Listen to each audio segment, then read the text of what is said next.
In Jerusalem, as a child, I felt a stranger. In Amman, I felt a stranger. I went to Australia, I was still a stranger. I went to Italy, I was a stranger. I went to France, to England, to United States, everywhere I felt a stranger.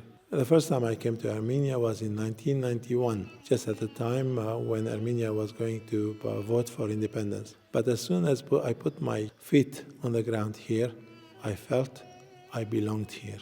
Feeling of strangers stopped the moment I was here.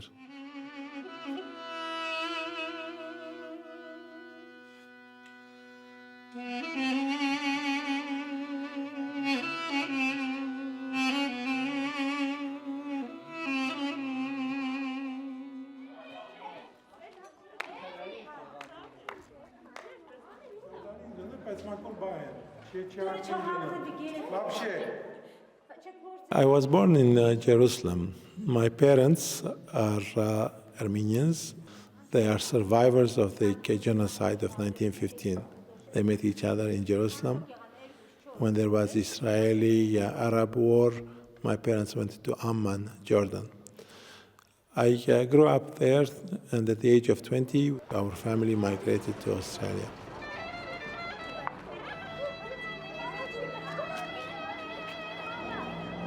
My father was a very patriotic person.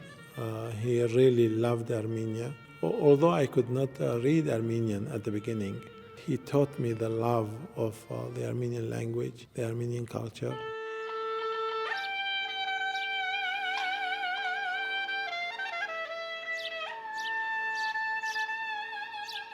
I was always praying for vocations, and I was praying that one of my brothers will become a priest.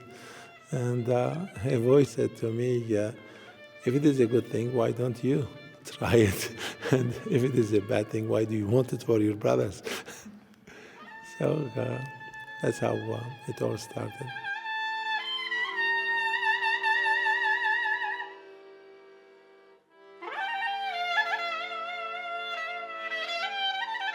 At the age of 24, I went to mature age seminary, and in 1973 I was ordained priest. I was 29, and that was in Australia.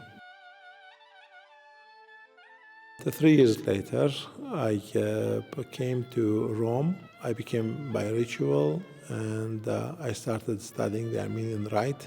2 years later, I went to Paris, and I was parish priest of the Armenian Catholics in Paris and the region of Paris. I never thought of coming here, so I was thinking in terms of the need for priests in the diaspora. After 4 years in Paris, I went back to Australia. I started a school, because for me the Armenian roots were very important, and my motto for the school was no roots, no fruits. So I wanted to give roots to the Armenian people in their own culture so that they can be good citizens in Australia. I was principal of that school for 18 years.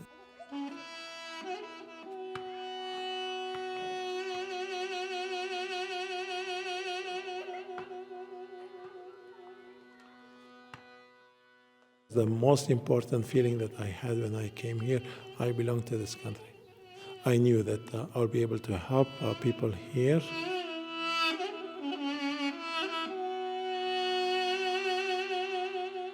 You could see that there was an emptiness, and as they say, communism has emptied man of his humanity. So there is only the outside, the inside is completely corrupt.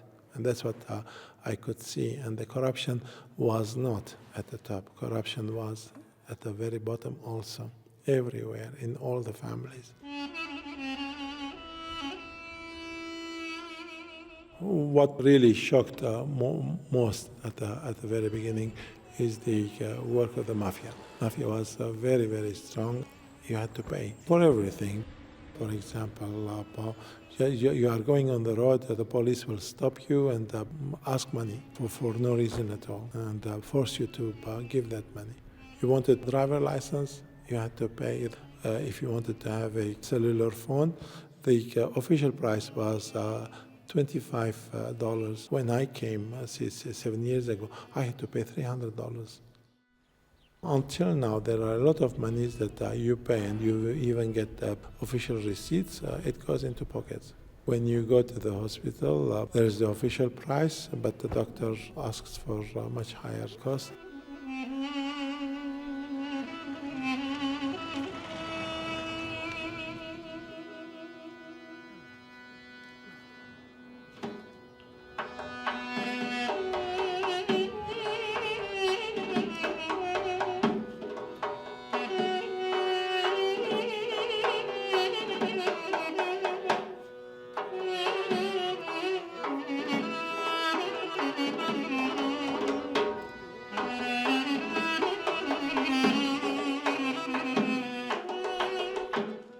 Arel Dadig.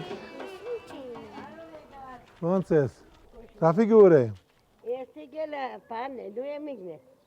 Rafigure. Rafige? Ha. Ya kukami na. Himakuka. Nakhirin ke pangene gedani. Ha? Noel. Are vinç vesek lave. Are. The children sleep here, 8 of them. The grandma sleeps here. The oldest daughter is 16, she sleeps there. 2 boys sleep there.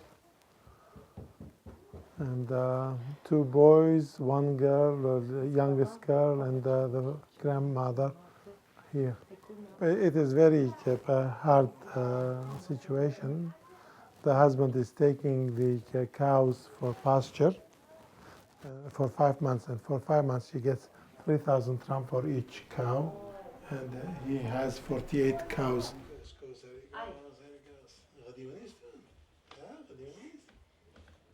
And to have 5 or more children in Armenia is really a heroic thing to do, because the situation is not the best.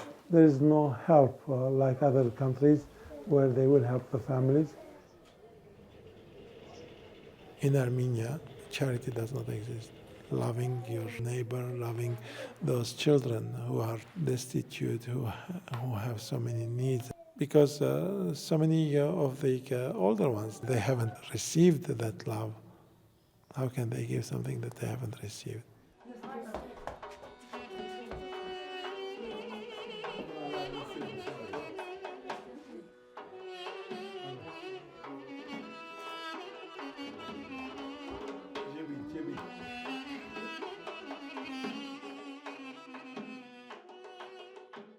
This building, at one time it used to belong to the church, but after the communists came, it was all confiscated. But we bought this place about 5 years ago, and we haven't been able to use it because it is in a dilapidated state. So to renovate this place, it's going to be a real big job. I've already given to the architect to draw plans. The Arabic Church. It is the biggest Armenian Catholic church in Armenia. This church was built about 107 years ago. Before the revolution, a huge area here belonged to the church, and it was confiscated after the revolution, and it was used as a storage area until 1991. When we reclaimed the church, they gave us only the church without any land attached to it. We had to put a new roof on the church. That was done by Kerhenat, the church in need.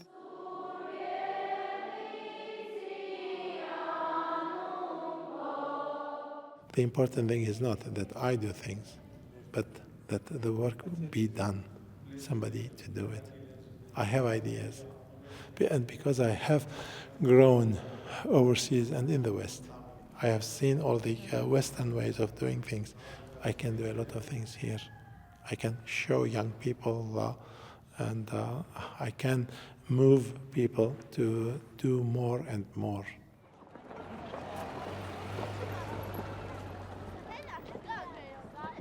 Two years ago, and on the last Sunday of May, I organized a procession in the streets of the village. It was the first time in Armenia Marian procession. We have a beautiful statue here. We took that statue in the streets. The time was extremely dry, and at the moment we finished the procession, it was pouring rain, and it poured for 2 weeks. Then we had to pray for rain to stop. The people were very impressed. They said, when are we going to have another procession? So that we can ask the Lord for other favors.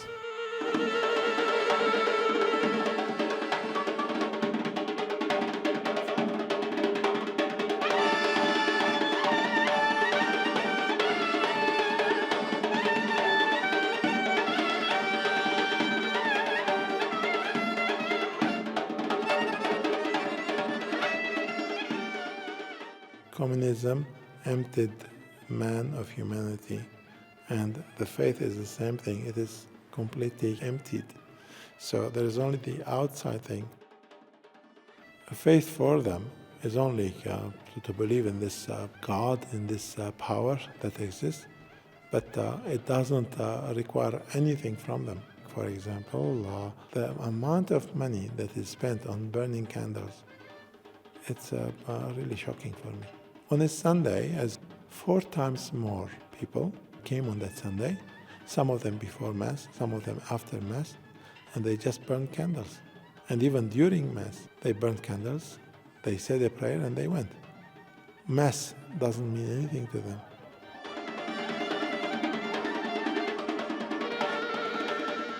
There are, for me, 3 different things regarding faith. There is that acknowledgement that there is a power, and how you refer to that power. There is what you know about your faith, and the third one is, can you connect the two? And does believing in God change your way of life? So in Armenia, people will say, I believe, but their life doesn't show it. And they know nothing about faith. They know nothing about Jesus Christ. For example, one elderly person I'm talking, he says, there's God the Father, God the Son, God the Mother. That was his understanding of the Trinity.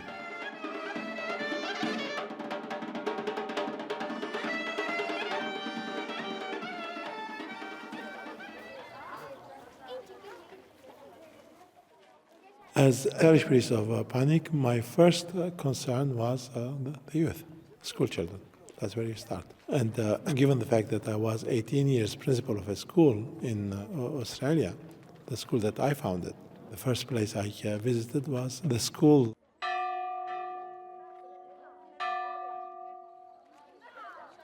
The school finishes about 2 o'clock. And all these children, after 2 o'clock, they used to have different activities. They used to be either in sport or dancing, singing, musical instruments, painting. After the collapse of communism, that all had stopped because there was no money. So the children were left on their own in the afternoon. They were in the streets. So the first thing I did was collect these young people, and I started different groups, different activities for them.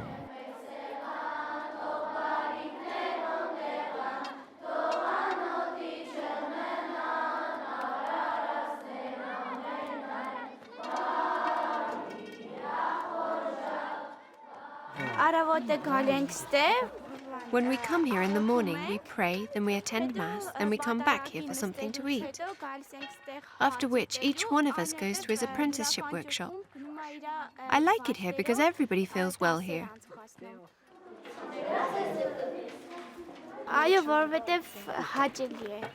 Much better to play here than to stay home and watch television.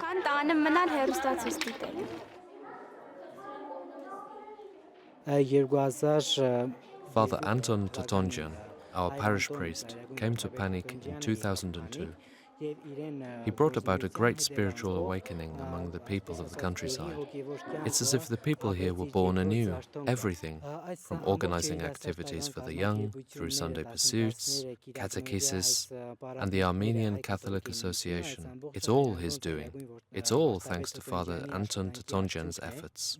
One can see great changes for the better after these 6 years of his work amongst us. Our work comes down to instilling positive values in our children. We want to pass on what's best to them. After all, they are our future. If they have any problems or issues to resolve, they come to us and we talk with them with open hearts.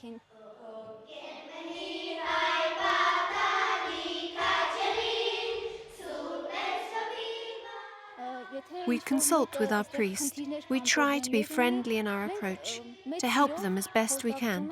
Above all else, we try to instill in our children love and respect for their fellow human beings, something that will bear fruit in the future. We teach them respect for the Church, about faith, our religion, Christianity.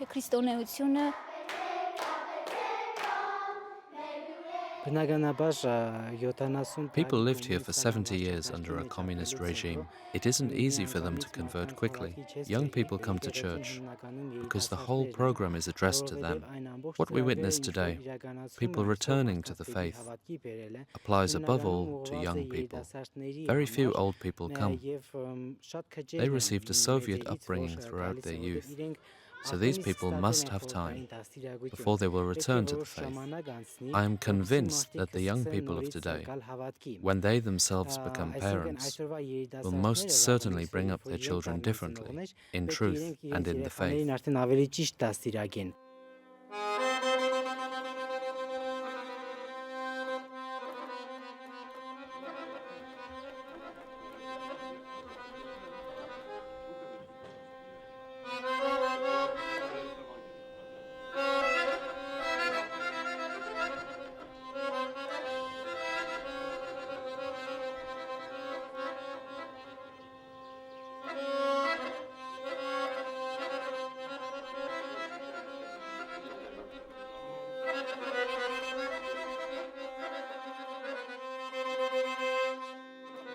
We are in the village of Arevik, and after the closure of the church, here in this small place, it became an unofficial chapel.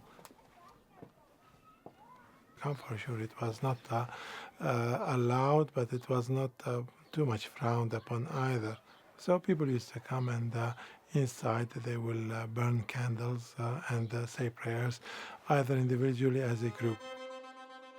So many adults now say when they were children, their grandmother used to bring them, especially on feast occasions or on Sundays, to come and pray.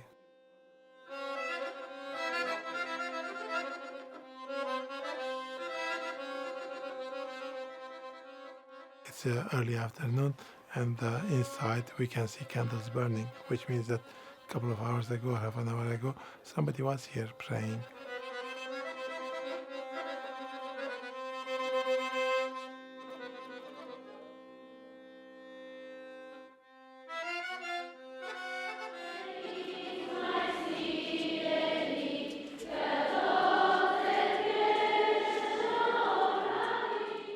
Faith is transmitted by the grandparents, especially grandmothers.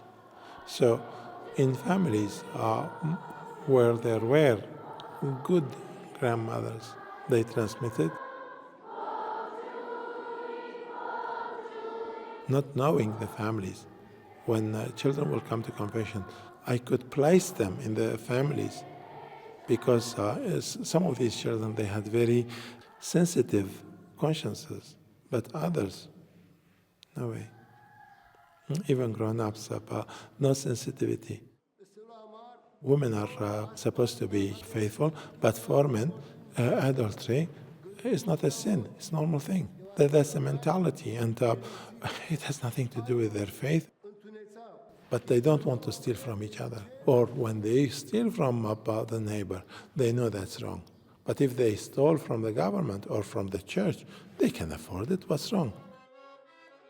What we need in Armenia more than money, more than anything else, is a change of heart among the people. And for that change of heart, we need people from outside who can come and help in formation.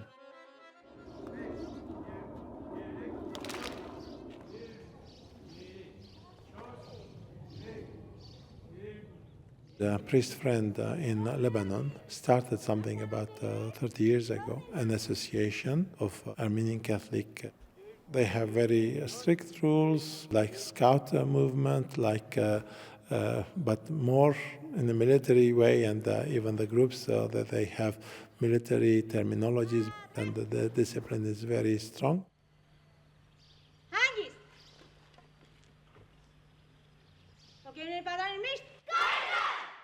In Arevik village and in Panik village, I have about 130, 140 children who come every Sunday. They are given work to do during the week.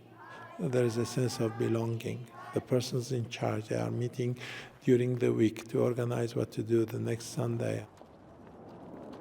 This priest from Lebanon has helped me in organizing, and he paid for two people from here to go to Lebanon for a couple of weeks to see how they are working. He sent a man and a woman to come and help here in the organization. So this movement has been going on now for just over 2 years, which is beautiful.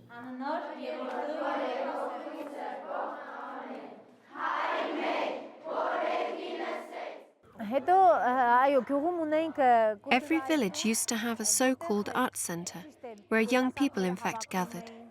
Book reading sessions were organised. There was a library that young people used, but nobody could talk about any religion, not a word. We were afraid of such things. We were afraid to talk.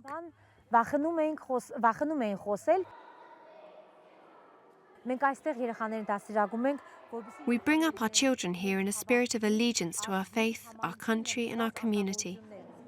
I am convinced that they will proceed likewise, thanks to Father Anton. Faith is presently an integral part of them. What is, however, needed is a spark to ignite that faith and spread it.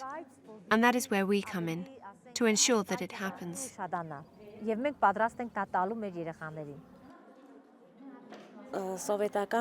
In communist times, not only our countryside parish, but the whole republic as well, was far removed from the faith. We were educated and brought up in a spirit of atheism. Now our only aim is to tread the path to God, and thanks to Him to do good for our Armenia, as well as our small local community. We want to pass this on to the next generation.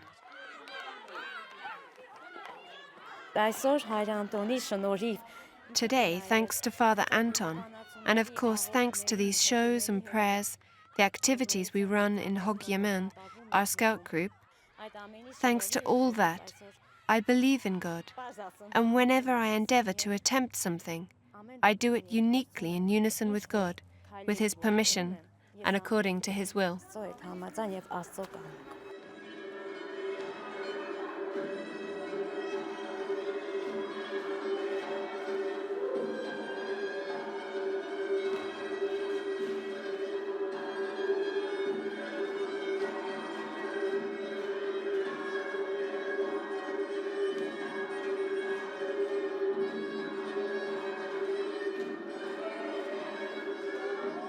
The parents are very happy. The children are really excited. Every day, mom has to push them to get up so that they can go to school. But on Sunday, like a student just jumps out of bed and is ready to go, and he wants to go. And he wants to bring his friend also.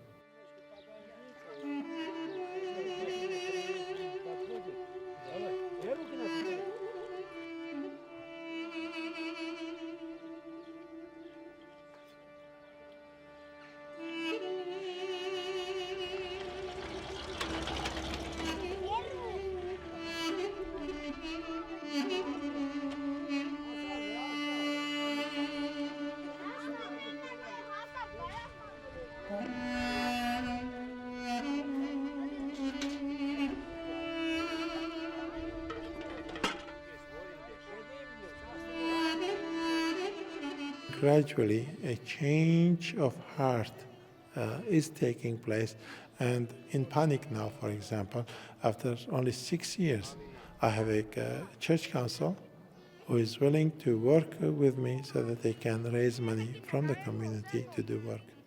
So the parents don't come to Mass, but I tell them, you have to come because I want to talk to you about your children. Everybody's here.